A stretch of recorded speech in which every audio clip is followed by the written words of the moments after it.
And welcome back to a short message for you. I was just sitting here talking with Spirit for the day. It's what I do. I get up and I get my coffee and I sit here with my cards and Spirit and I have a talk. I ask Spirit what they want me to know. And today, we were talking about a few things, but the Five of Cups came up reversed and then the Star came up upright.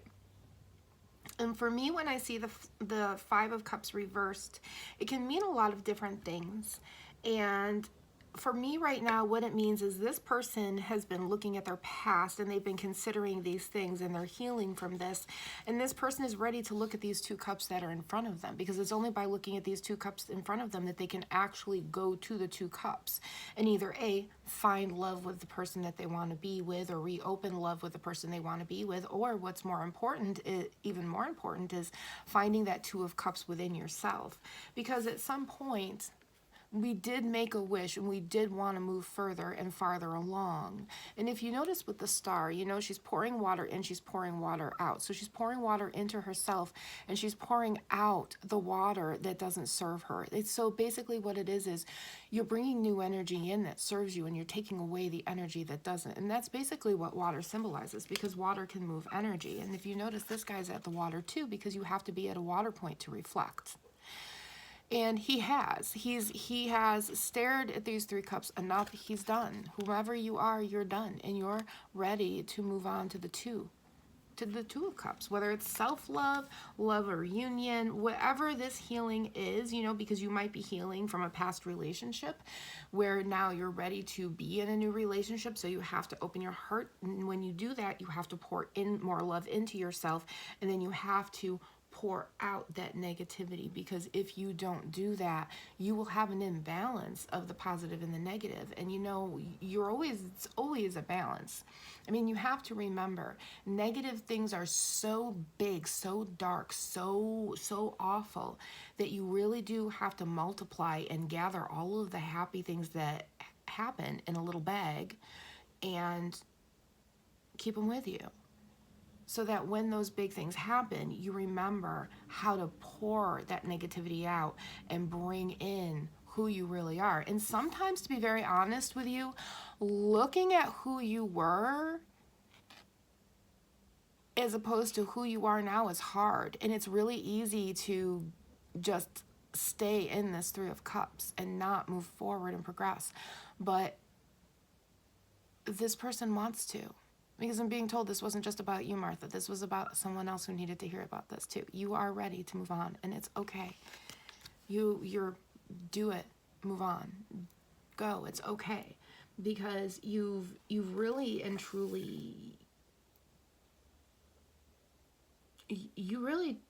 have taken your time to learn, to reflect, to realize that you want new rules and boundaries. And you're not willing to walk away from that. You want these rules and boundaries. And when you move on, this is what you're going from this to this. These are your new rules for you, and this is how you're moving on.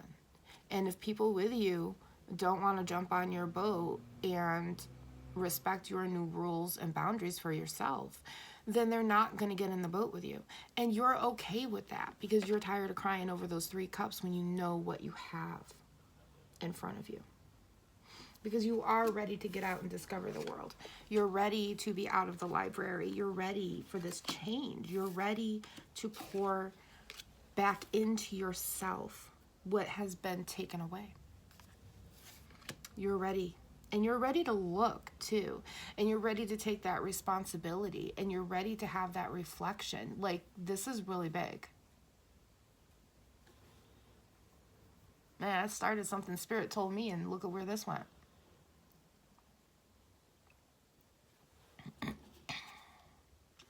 Yeah, you had Temperance. I'm being told you hid in the library and you had Temperance. You tempered your blade. It's not that you hid in the library. For some people, you might have had a long bit of isolation.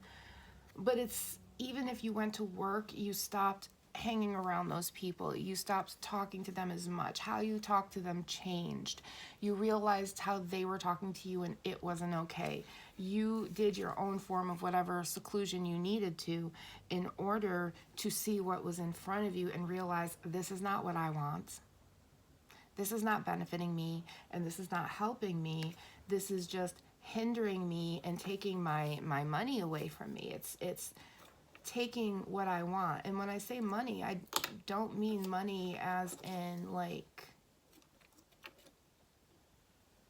monetary. I mean whatever is yours, whatever is your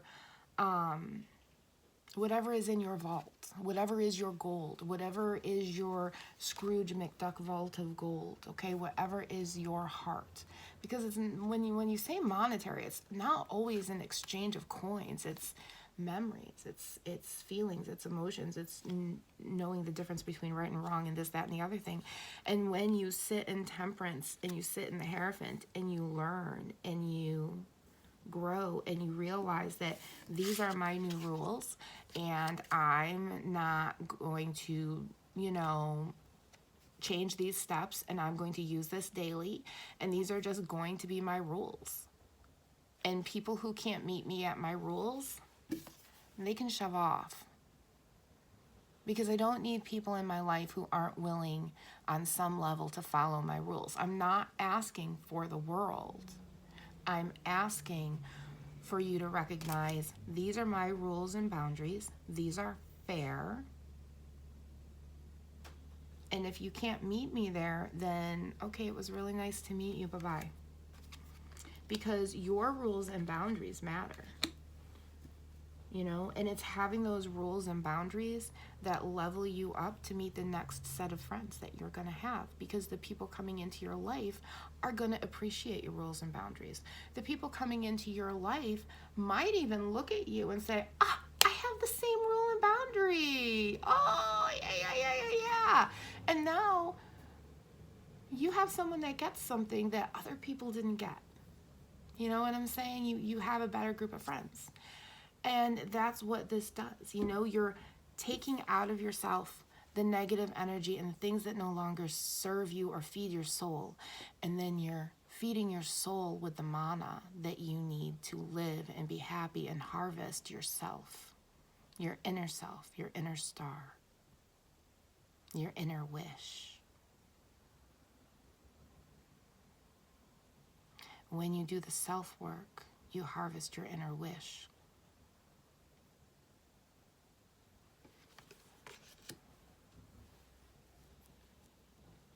And that's what you've been looking at. That's what you've been searching for. I mean, you've been searching a long time for that, haven't you? You've been wanting to get out of that shell for a long time. But the only way to do that is to reflect on the past, set the past behind you, and realize it's going to be there. And in 10 years, I'm going to think about it again from a different perspective. But right now, I've thought about it enough that I can. And if I think about it more, it's going to hold me back. And you don't want that to hold you back anymore, because you're looking at the 2 cups in front of you. Yeah, 3 cups are behind you. But that 2 cups, man, that's love. That leads you into the 2 of cups. That leads you into where you're supposed to be. And it leads, yes, that's true, Spirit. It leads you to the self-love that you're looking for. Because you've got to remember, you have to have a modicum of that self-love before you can let other love in, whether it's good love from friendships, good love from employers, good love from people around you, good love from someone you're going to fall in love with you, that's going to fall in love with you. I mean, you 100% have to love yourself, and not in the way where you're icky self-love, but like, you're like, I'm perfect. That thing. No, it's, I'm perfect, but I also know I'm fallible. I also know I trip a lot. I also know that I'm sometimes a little dumb. I know these things about myself. I know that I'm fallible. I know I'm a good person. I know I'm trying to be the best I can be. And knowing that and understanding that you are good at what you do, or you are sometimes perfect or whatever, and understanding that you're fallible, that brings so much. I'm seeing the Three of Cups in my head right now. It brings such celebration and roses. I'm seeing the roses around a crown of roses. Didn't I have that out here for a second? No. I don't know. Where did I thought I had, no, but it was that. It was the Three of Cups. Yeah. Yeah, because you want that celebration. And you have to heal yourself, to have that celebration of self in order for other people to see you and recognize that part of your soul. And that's what happens. You're just attracting the people in. And yeah, you're going to attract in the negative too, but you're also going to understand what that is. Are you going to have new levels of bosses to fight? Sure, of course you are. But the point isn't the levels of bosses that you're going to have to fight now, because now you have better warriors next to you who are more likely to stay next to you and understand what you're saying when you say it. So if you end up in a relationship with somebody that's not really good and you're looking at your friend going, listen, this is what's going on and this is kind of strange, your friend can look at you and go, yeah, I noticed that too. I was looking that up and I was talking to somebody and this is what they said. And then you can get out of that relationship. Or your friend can look at you and say, hey, that's seeing this from over here. And then you're looking at them going, okay, I'm not crazy then. And then you can get out of the relationship. You're giving yourself a better set of friends that are going to help you face a worse set of bosses.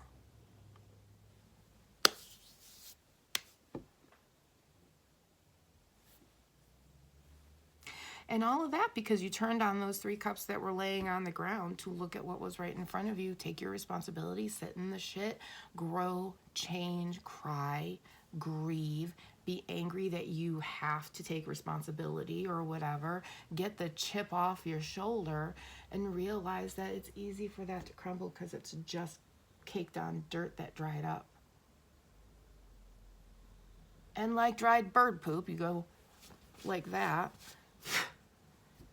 And then you just watch it crumble down. And it goes into the ground. And whatever seeds are down there, grow. Because y'all know you ate some tomatoes. Maybe you ate some sunflowers. Who's to say?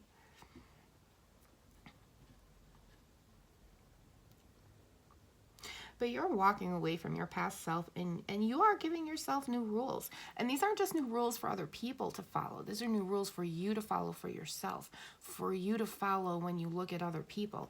You are looking at things and going, I'm not going to say this anymore because this, I don't like how that sounds. And I don't like how people react to it. And I don't think I should be saying that because I don't think these are good words to say. And because of that, you're learning to grow. You're pouring into yourself.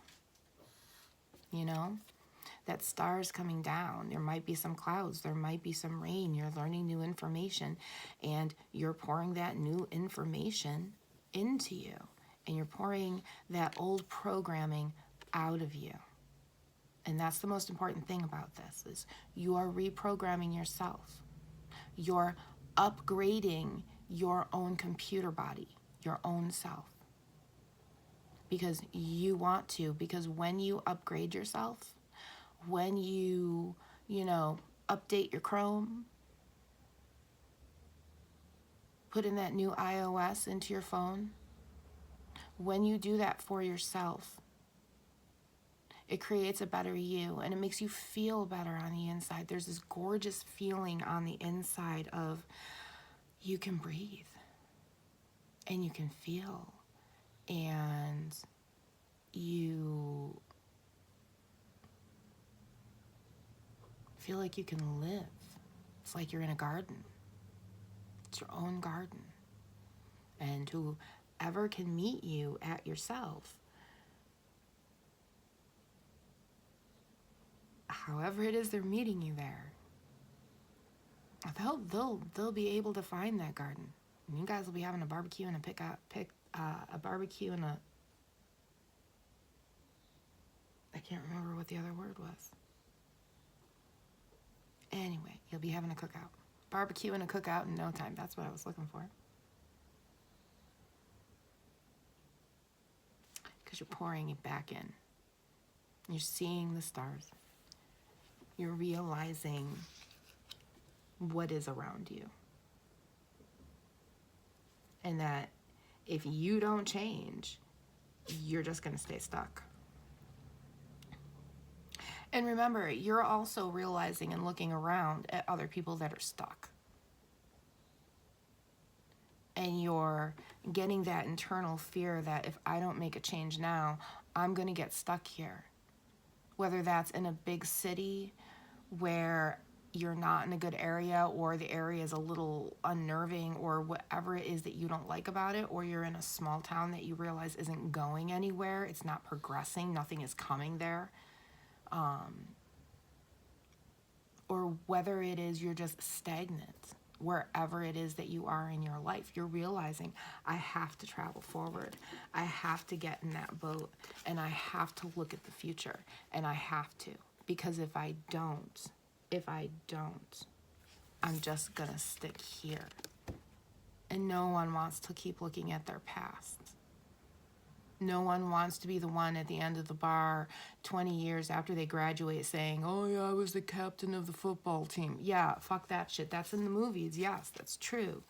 But it is a vibe and a temperament that some people have.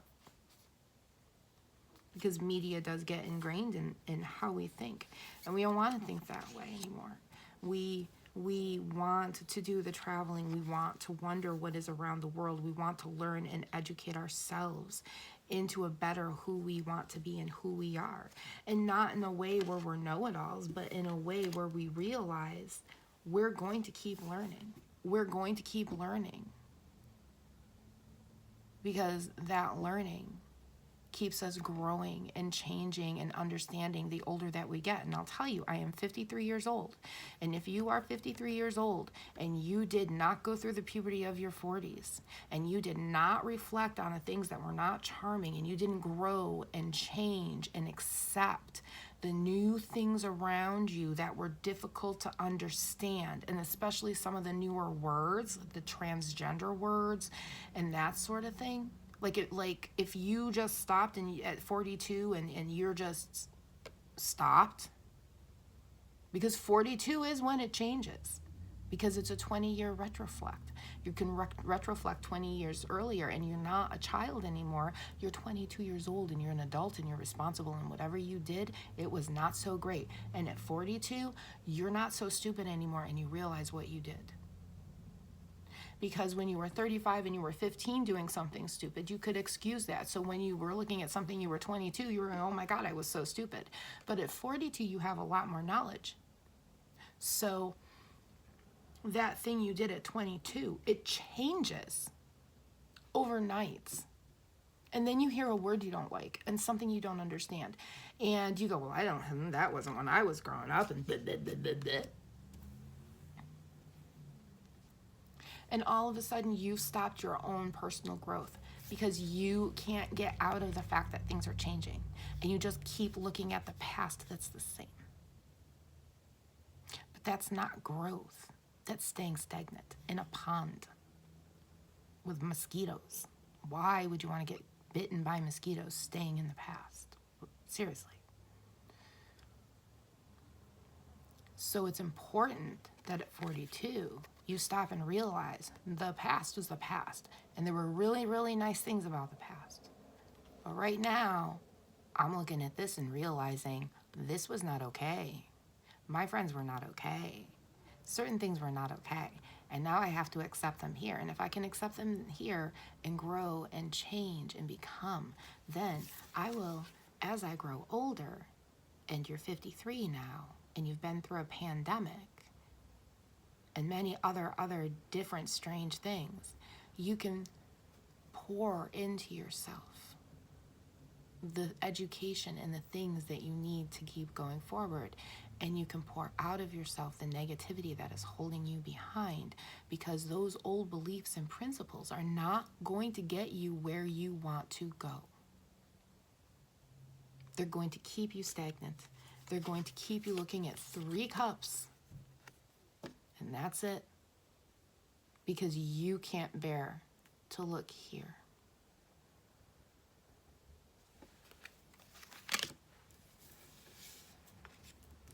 You are the star of your own show, I just heard.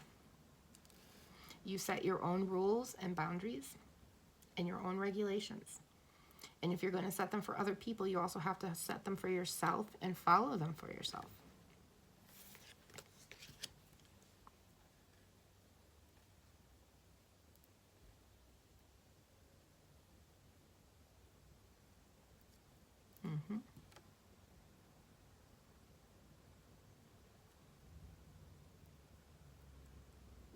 Mm-hmm.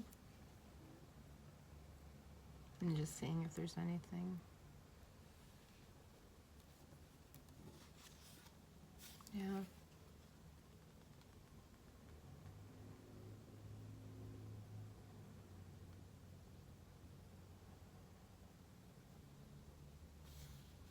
It's just the way he's like resting on this coin. It's like the one on his head isn't quite balanced, but the one on his feet is. And it's like the coin that he's resting on, if he just turns it, he'll open it and he'll see something new. Something that might not have been there before. And, you know, that's the thing. When you start being 50 years old, that's when other things make more sense, especially if you allowed yourself to grow in your 40s, you know? And allowing that growth and change also allows you to accept how you look as you grow older. It allows you to see the beauty of who you are. And it does get kind of strange because you're seeing an older version of a younger you at the same time. I know that from looking in the mirror. It's like you're looking in the mirror and it's like all of a sudden you look like somebody else, and then all of a sudden one day you don't. It's different. But this reflection and acceptance is what makes us accept and love ourselves as we are. And that's the most important thing we can do, because in loving and accepting ourselves as we are, that's when we open our hearts and we set up our rules, and it allows the people into our hearts and our lives who are going to listen to our rules, boundaries, and limitations, because that's what's the most important, is to have people around you who are going to lift you up and not bring you down. And people who are going to see your struggles and help you out, and not people who are going to step on you for fun. And you're tired of that crowd. You're done with it. Anyway. Yeah, I do too. I feel like if I keep going on, I'm just going to keep spinning around the same stuff. So Spirit says thank you for listening for this long, if you are still here. And good night. God bless you. And we love you. Always be kind. Be good, behave, be happy. Please always be yourself. And I love you.